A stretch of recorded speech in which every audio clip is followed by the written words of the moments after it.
As a fitness professional, you know the joy of helping others, and you know it's more than just fitness. We're training the whole person. Wellness coaching provides expertise that goes beyond fitness and nutrition. It's a holistic approach to helping others become their best selves while reaching their goals. To us, there's no greater joy than that. Join the fitness leader. Become a fitness leader. Become a certified wellness coach. Go to nasm.org/wellness.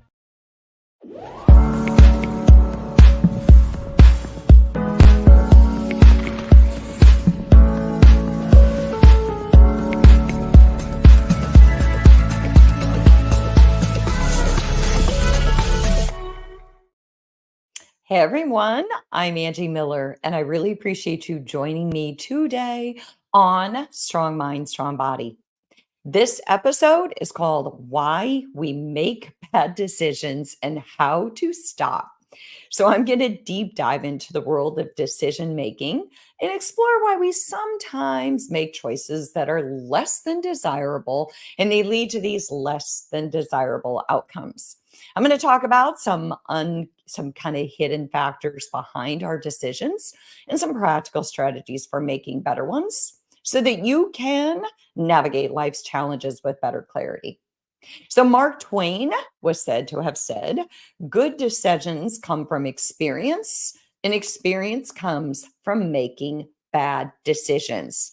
I was like, yes, Mark Twain, because I've made my share of bad decisions. So, this episode was inspired by a conversation I had with a friend of mine who is actually a pastor. And she was talking about low points in people's lives. And often she said that those low points, if we think about it, are driven by decisions that didn't really go in their favor.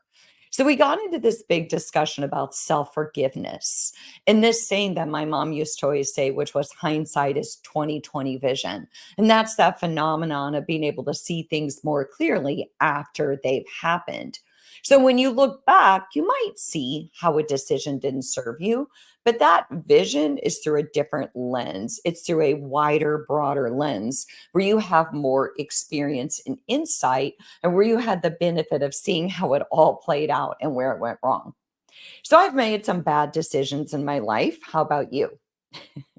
Should we just grab a cup of coffee and talk about all the bad decisions we've made? I think we would need more than one episode. I've been in relationships that haven't served me. I've been in jobs where I chose one job over another one. And then maybe a month later, 2 months later, I pause and I think, why didn't I choose the other job? I've made bad decisions about how I interact with people, not standing my ground, or maybe stubbornly standing my ground too firmly. Once I made a bad decision in college. There's a big wink there because I made a lot of bad decisions in college. Did you? But only one of them is really clean enough for me to share on this podcast. So in college, I had to take this one credit course called library. That's true story. You take it in your freshman year and you had to understand how to use the library, AKA the Dewey Decimal System, which, by the way, according to Google, is still in many public and private libraries, but it's said to be outdated and problematic, and I would agree. So I'm a freshman, and it's the night before the exam, and my best friend, Michelle, who's still one of my best friends, who's super smart and always prepared and can go and do crazy things at night, but still get straight A's. She sees me studying in the commons area of my freshman year of college, and she convinces me, oh, come on, you don't need to study for a library. Are you kidding me? Famous last words, because I did not pass library. Turns out I really didn't know the Dewey Decimal System. So that one fun night cost me a semester of me having to retake library and me and Dewey becoming very intimately acquainted. And I ended up with a big fat F on my report card at the end of the semester. So I often remind Michelle what a bad influence she is on me. So, why do we make bad decisions? Well, I've got a handful of reasons that I think tie into it, but I want to give you a caveat here. I'm not talking about huge decisions where we hurt people.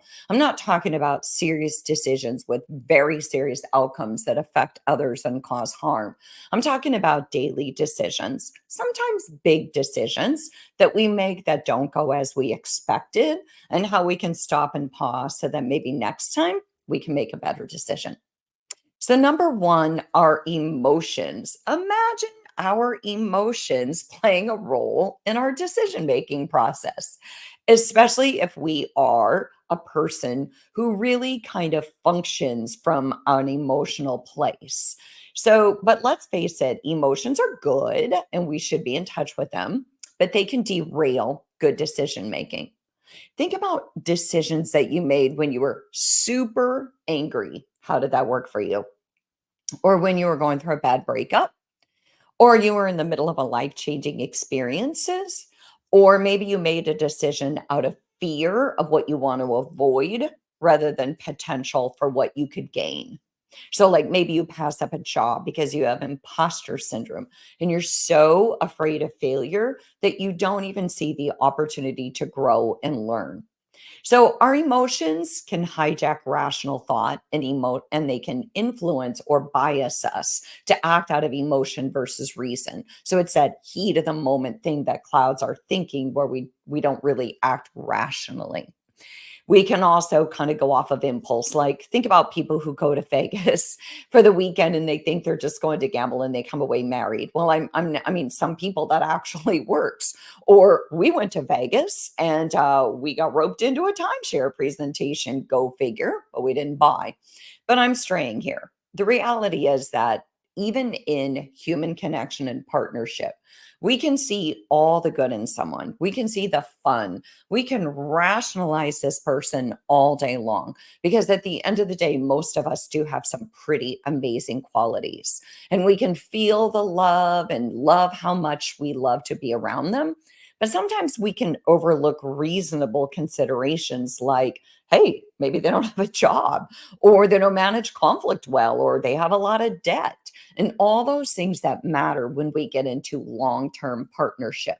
So, yes, emotion is important in decision making as long as it's balanced by thoughtful consideration and rational thought.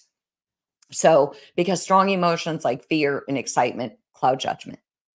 So, another reason, my second reason on why we make bad decisions is cognitive bias. Often our brain wants to take these mental shortcuts, just like we want to take a shortcut when we exercise or we want to take a shortcut when we're driving. And it wants to rely on mental shortcuts or biases that can lead to kind of faulty decision making. Cognitive bias is sometimes referred to as psychological bias in decision making. And it means that it refers to this tendency for us to make choices based on subjective rather than objective information. So these biases can lead to distortions in our perception or our reasoning. And often they will arise out of influences like our social influences or our personal experiences. So, recognizing and understanding our biases is pretty critical before we make decisions. So, I'm going to give you some examples of what cognitive bias is. One of the ways that we have or that we make cognitive biases or we're influenced by them is something called confirmation bias, where we favor information that confirms what we presently believe and we ignore anything that's contradictory. Think about that one for a minute. Think about how much that's coming into our political climate where we favor what, we read about what we already know, or we listen to news stations that we know are going to confirm our existing bias. Or, here's an easy one. It's like growing up. I don't know if you ever grew up and you ate bologna sandwiches on white bread. I did. And now we have evidence to support that that's probably not very nutritionally sound. So we don't go back and go, well, I'm going to go ahead and eat it because that's what I did growing up. It must be good. Because now I have evidence to support that that doesn't really serve me.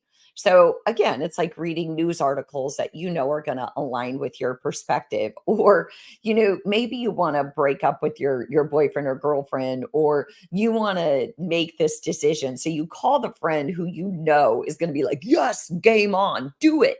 So you call that friend who's going to confirm your existing bias. Another example of a cognitive bias is the framing effect, where we make decisions based on how information is presented rather than the actual information itself. So an example is like you go to the store and you decide to buy a product because it's advertised as 90% fat free, but you don't really consider its overall nutritional value. And that's kind of what the framing effect is. It biases our decisions. Another one is like you go to the store and it's marked 50% off. So you're like, yes, it's a great deal, but you don't really consider, are you actually going to wear it? Remember, my mom was famous for this one. Raising 5 girls on a limited budget. She'd go get this bargain shirt for 75% off, and she'd come home all proud and excited that she got it for 75% off. And then we, being young daughters, not so nice all the time, we're like, gross, I would never wear that. And she was trying to use the whole, but I got it for 75% off. It didn't work.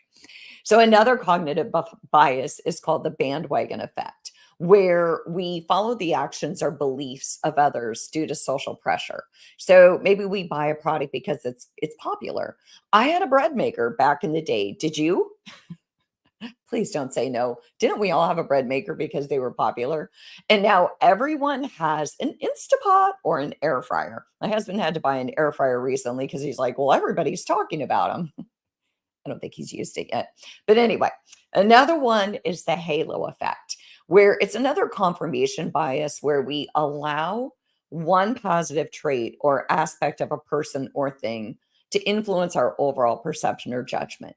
So we might believe that someone is intelligent or trustworthy because they're physically attractive. There's actually a lot of research on the halo effect and how we buy into people based on whether or not we consider them personally attractive. And again, that's in the eye of the beholder.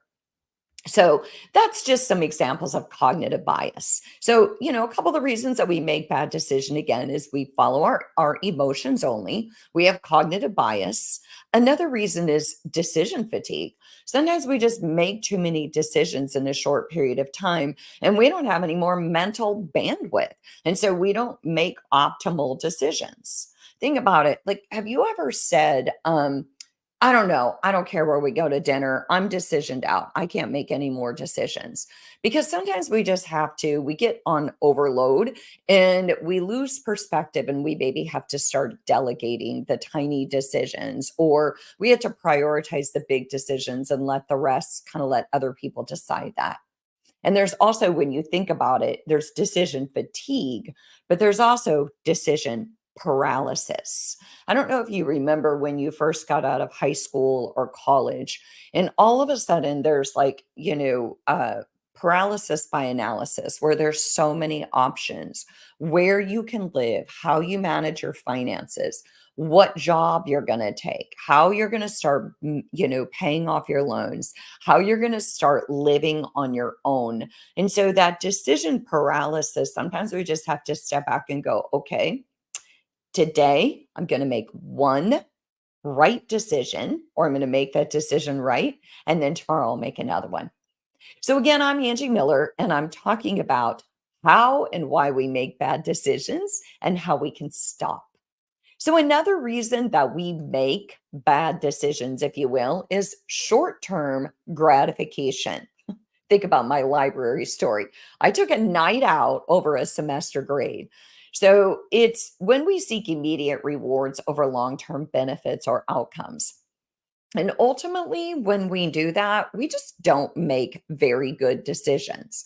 If you think in terms of patience, perspective, and consideration of long term consequences, all that's going to keep us out of acting on impulse. It's like being a kid in middle school. And so much of what you do is driven by impulse because you really don't have that ability. Your brain isn't fully developed. You really don't think long term at that time in your life.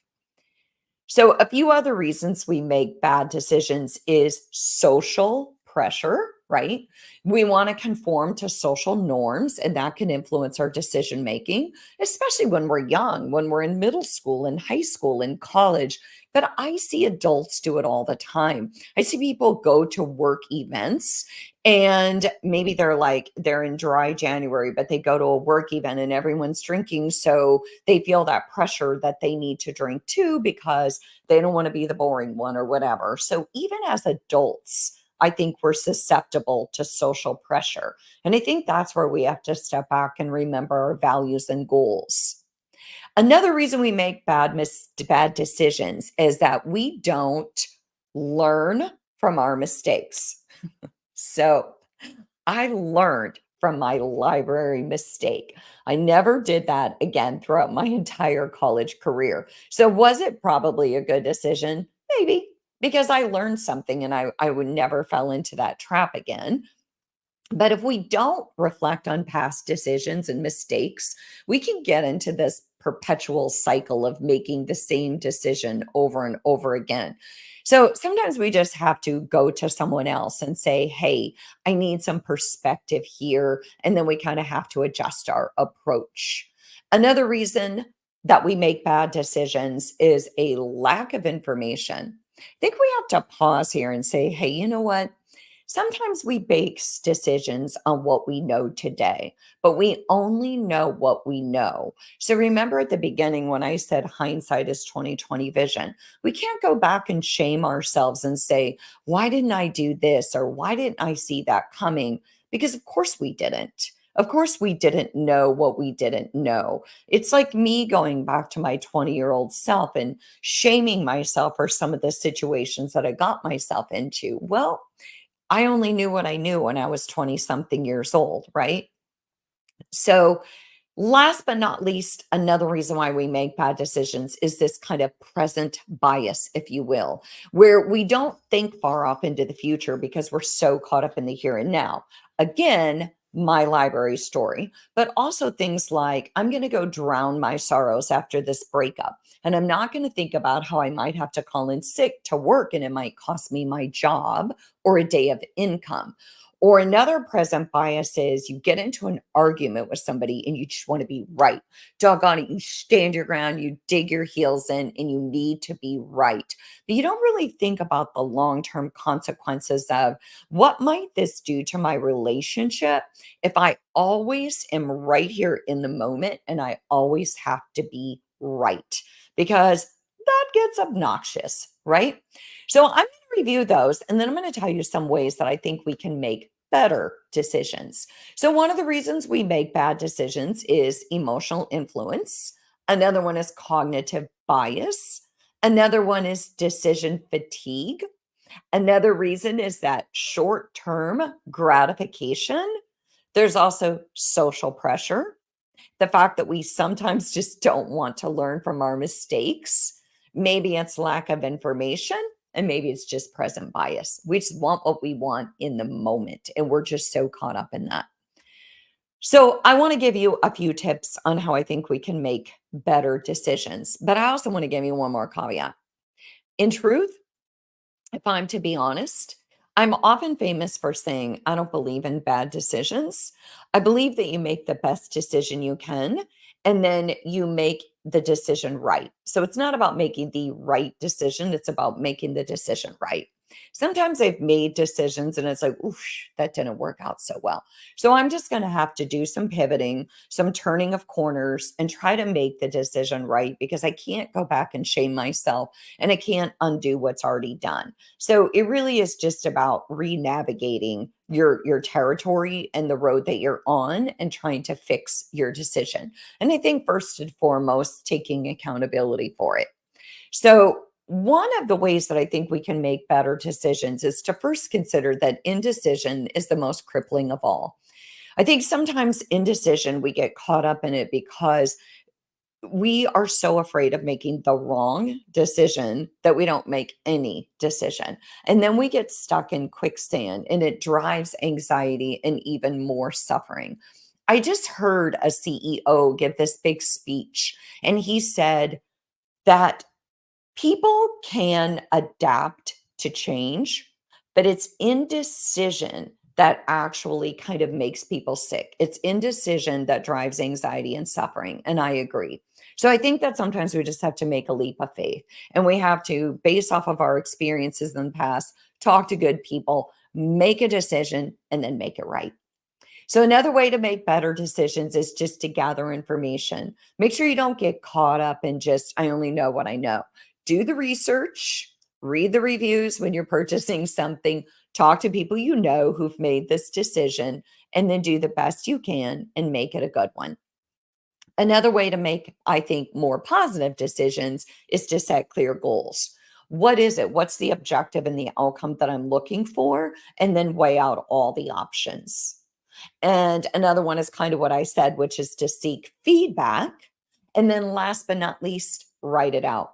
So I've always been an advocate of journaling, but I think if you write your thoughts to process, so you write out the pros and the cons, you write out your fears so that you give them less power.